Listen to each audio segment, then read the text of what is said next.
My parents gave my brother everything and gave me the scraps. They called him the golden child and called me ungrateful. So when I got married, I made a choice. I didn't invite them.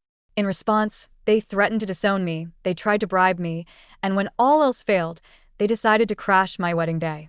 But they had no idea I was ready for them. My name is Sarah, I'm 30 years old, and my relationship with my younger brother, Mike, has always been a landscape of carefully drawn battle lines and unspoken treaties. He's 27 now, but in my mind, he is perpetually the favored son, the golden child upon whom the sun always shined. Growing up, our home was a kingdom where he was the prince, and I was merely a lady-in-waiting, my own accomplishments rendered invisible in the blinding light of his most minor successes. Our parents were the architects of this dynamic, meticulously crafting a hierarchy of affection that placed Mike at the pinnacle and me somewhere in the footnotes. This wasn't always the case. There are faint, watercolor memories from a time before Mike, a time when I was the sole recipient of my parents' love and attention. I can recall the comforting weight of my father's hand as he pushed my swing higher at the park, the sound of my mother's voice weaving magical tales before I drifted off to sleep, and the proud placement of my crayon masterpieces on the refrigerator door. I was their world. But then, Mike was born, and my world tilted on its axis. From the instant he came home from the hospital, swaddled in blue, a shift occurred. He was a novelty, a fragile and fascinating new center of their universe. They doted on his every coo and gurgle, their attention a laser beam that rarely strayed to me, their now obsolete firstborn. As we navigated the treacherous waters of childhood, this initial tilt became a full-blown chasm of favoritism. The disparity wasn't just in their attention, it was woven into the fabric of our daily lives, a constant, painful reminder of my secondary status. My 10th birthday stands out as a particularly stark monument to this reality. For months, I had dreamed of a bicycle, a gleaming symbol of freedom and independence. I had launched a subtle but persistent campaign, leaving pages from catalogs on the kitchen table and steering conversations toward the joys of cycling. When the day finally arrived, I tore through the wrapping paper with breathless anticipation, only to be met with a practical and uninspired pile of clothes and books. A bicycle, my parents explained with a gentle but firm finality, was simply too expensive. My disappointment was a bitter pill to swallow, but I accepted their reasoning. Then, just 2 weeks later, the impossible happened. Mike was presented with a brand new, shiny red bicycle, a surprise gift for no discernible reason. The sight of it, propped up against the garage door, was a physical blow. When I confronted my parents, my voice trembling with a child's sense of injustice, their response was maddeningly dismissive. "Mike needs more exercise, Sarah," my mother had said. "You're fine without one." It was a pattern that would repeat itself with crushing regularity. When I brought home a report card decorated with honor roll stickers, it earned a cursory glance and a noncommittal, "That's nice, dear." But when Mike managed a B+ on a single math test, it was cause for a citywide celebration. They whisked us all out to a fancy restaurant, where Mike was toasted and praised, the hero of the hour. I sat there, picking at my food, feeling a familiar mix of invisibility and simmering resentment. The teenage years only amplified this toxic dynamic. At 16, I secured my first job at a cozy local bookstore. The smell of old paper and fresh ink was intoxicating, and the thrill of earning my own money was a heady experience. I began to meticulously save for college, each dollar a small step toward a future I would build for myself. My independence, however, was short-lived. Mike, then a gangly 13-year-old, launched a campaign of his own. He complained to our parents that it was fundamentally unfair for me to have spending money, while he had none.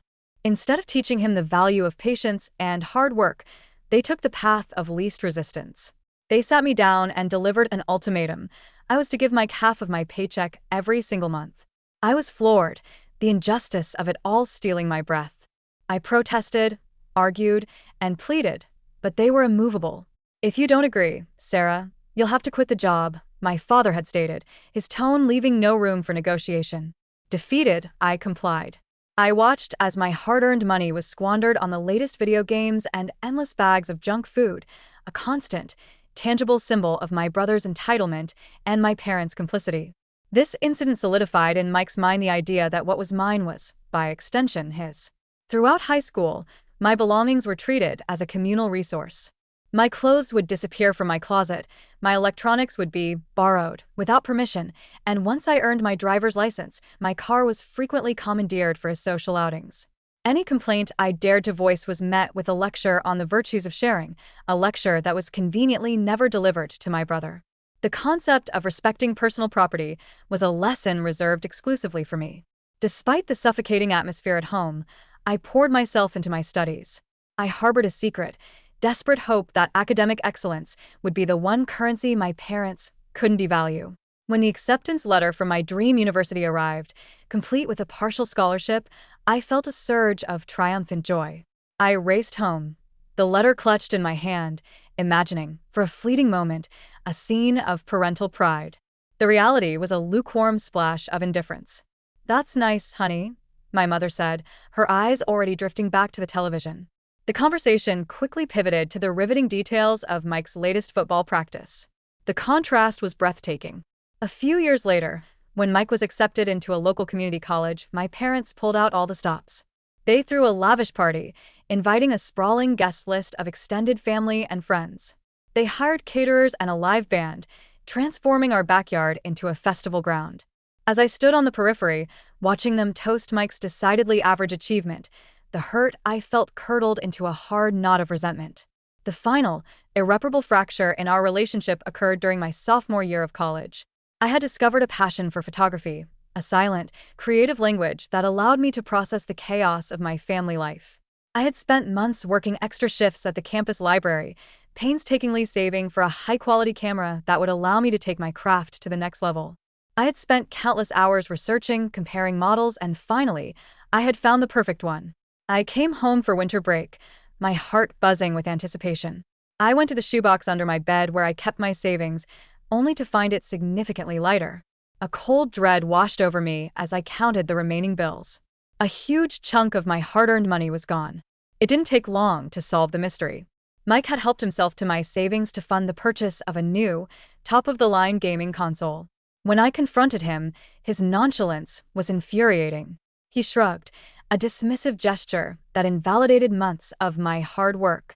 "You can just save up again," he said, as if it were that simple. When I appealed to my parents, hoping for a shred of justice, I was met with a brick wall of apathy.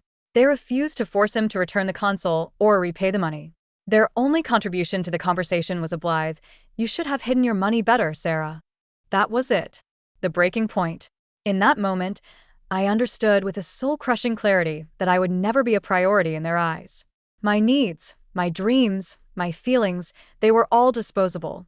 From that day forward, I began the slow, painful process of emotional amputation.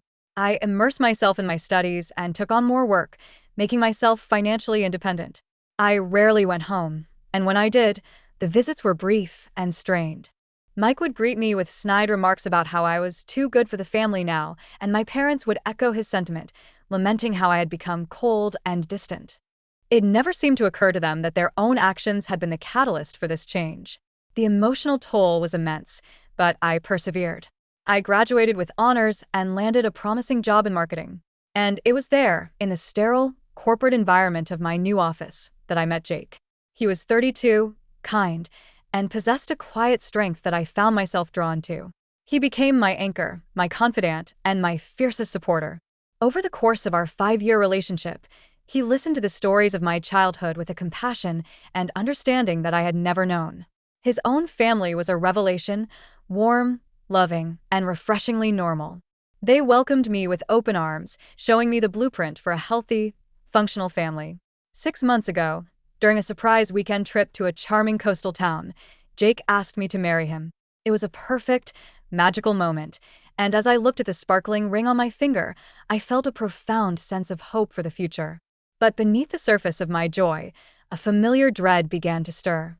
Planning a wedding would mean navigating the treacherous terrain of my family.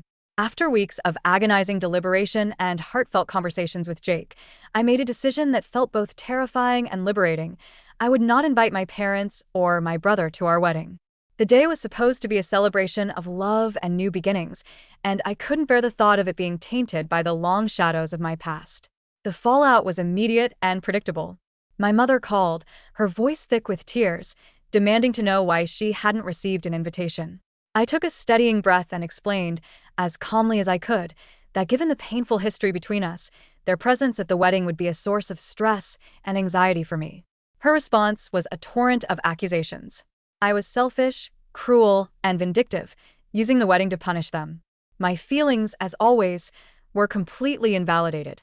My father then took the phone, his voice a low growl of disappointment. He told me I was breaking Mike's heart, that my brother had been excitedly telling everyone that he was going to be my best man. The sheer audacity of this assumption, given that we had barely spoken in years, left me momentarily speechless. I held my ground, reiterating that my decision was final. This prompted a barrage of venomous text messages from Mike. He called me every name imaginable, accusing me of being a jealous, attention-seeking monster who was trying to rewrite history to cast him as the villain. His words were a masterclass in gaslighting, a complete denial of the reality we had both lived. The final salvo came from my parents, a threat to write me out of their will. Years ago, this might have been a powerful weapon. But I had long since liberated myself from the hope of ever receiving anything from them, emotionally or financially. Their threat was an empty gesture, a final, desperate attempt to exert control over a daughter who had finally learned to live without their approval. Jake has been my unwavering support system through this ordeal, offering to act as a buffer between me and their manipulative tactics. Some of my friends, however, have expressed concern, suggesting that I should just extend the invitation to keep the peace. They whisper fears that I might one day regret not having my family there. A seed of doubt began to sprout in the back of my mind. Was I being too harsh? Was I closing the door on any possibility of reconciliation? But then, the memories would come flooding back. The bicycle, the stolen money, the constant, casual dismissals, and the seed of doubt would wither and die. I knew, with a certainty that resonated deep in my bones, that I was making the right choice. A few weeks after the initial explosion, Jake, in his infinite wisdom, suggested that perhaps one final, in-person conversation might offer some sense of closure, if not for them, then for me. Reluctantly, I agreed. We chose a neutral location, a quiet cafe in a town none of us frequented. I walked in with Jake by my side, my stomach a knot of anxiety. My parents and Mike were already seated, a tableau of simmering resentment. My mother's eyes were puffy and red, my father's face was set in his familiar, disapproving scowl, and Mike, surprisingly, looked almost contrite. The moment we sat down, my mother began a tearful performance about the sanctity of family and how my actions were tearing them apart. My father chimed in with accusations of my ingratitude. I let them exhaust their arsenal of guilt, taking slow, deep breaths. When they finally fell silent, I laid out my case. I recounted specific incidents, not with anger, but with a calm detachment that seemed to unnerve them. I spoke of the stolen camera money, the forced sharing of my income, the endless parade of small and large slights that had eroded any foundation of love and trust. And then, the unexpected happened. Mike spoke, his voice barely a whisper. He confessed that he hadn't just taken my money, he had intentionally broken my camera before I left for college. He admitted to a lifetime of insecurity, of feeling overshadowed by my academic achievements. He had resented my escape to college, my step into a world where he couldn't follow. Breaking my camera, he said, was an attempt to bring me down a peg, to shatter something I loved because he felt shattered himself. A heavy silence descended on the table. My parents looked genuinely stunned, as if the carefully constructed narrative of their perfect family had just crumbled before their eyes. My mother, ever the peacekeeper, tried to sweep the confession under the rug. "Well, that was a long time ago," she said weakly. "We should let bygones be bygones." But I was done with bygones. "His confession only proves my point," I said, my voice steady. "This family is built on a foundation of toxicity." My father, seeing that emotional manipulation had failed, switched tactics. He offered to pay for the entire wedding, a blatant attempt to buy our compliance. I refused. "This has never been about money," I told him. "It's about being surrounded by people who love and support us unconditionally." This final rejection seemed to flip a switch in Mike. His fleeting remorse evaporated, replaced by the familiar sneer of the golden child. He launched into a tirade, accusing me of always thinking I was better than them, of orchestrating this entire drama to make myself the center of attention. As his voice rose, Jake stood up. "I think we're done here," he said, his calm authority cutting through the tension.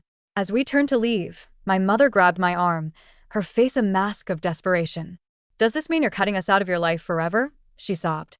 "I don't know," I answered honestly. "But I need space to heal." The aftermath of that meeting was a coordinated smear campaign. My parents and Mike began calling extended family members, spinning a tale of my supposed mental breakdown. My aunt called, urging me to postpone the wedding until I came to my senses. The constant barrage of messages was exhausting. To protect my sanity, I made the decision to block their numbers and social media profiles. We hired a security team for the wedding and password-protected all of our vendor accounts, a sad but necessary precaution. The harassment escalated. My mother staged a dramatic scene in the lobby of my workplace, complete with tears and old photo albums, an ambush that left me mortified.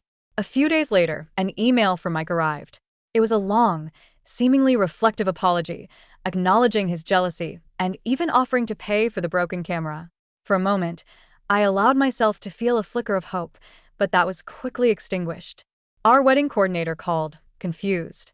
A man claiming to be Jake had tried to add 3 names to our guest list. The deception was a chilling reminder that their manipulation knew no bounds. Jake was furious and suggested a restraining order, but I hesitated, unwilling to take such a drastic legal step. Amidst the chaos, Jake's family was a beacon of light. His mother pulled me aside one evening, telling me she already considered me a daughter and that she was proud of me for protecting myself. Her words were a soothing balm on my wounded spirit. The wedding day arrived, a bubble of perfect, sun-drenched joy. The ceremony was intimate and beautiful, held in a lush garden, surrounded by the faces of people who genuinely loved us. As I walked down the aisle toward Jake, his eyes shining with love, I knew, with every fiber of my being, that I had made the right choice. But, of course, my family had one final act in their play.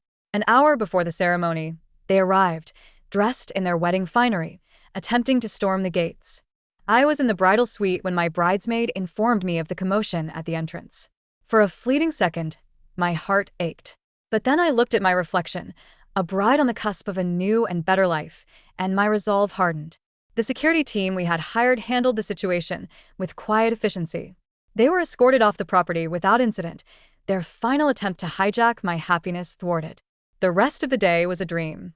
We exchanged vows we had written ourselves, danced until our feet ached, and celebrated the start of our new life. In the weeks that followed, the dust began to settle. Mike sent one last email, apologizing for trying to crash the wedding and mentioning that he was starting therapy. I haven't heard a word from my parents. A part of me will always carry the scars of my upbringing, but a much larger part feels an overwhelming sense of peace. Tomorrow, Jake and I leave for our honeymoon in Greece. We are stepping into a future of our own making, a future built on love, respect, and the quiet joy of a life free from the shadows of the past.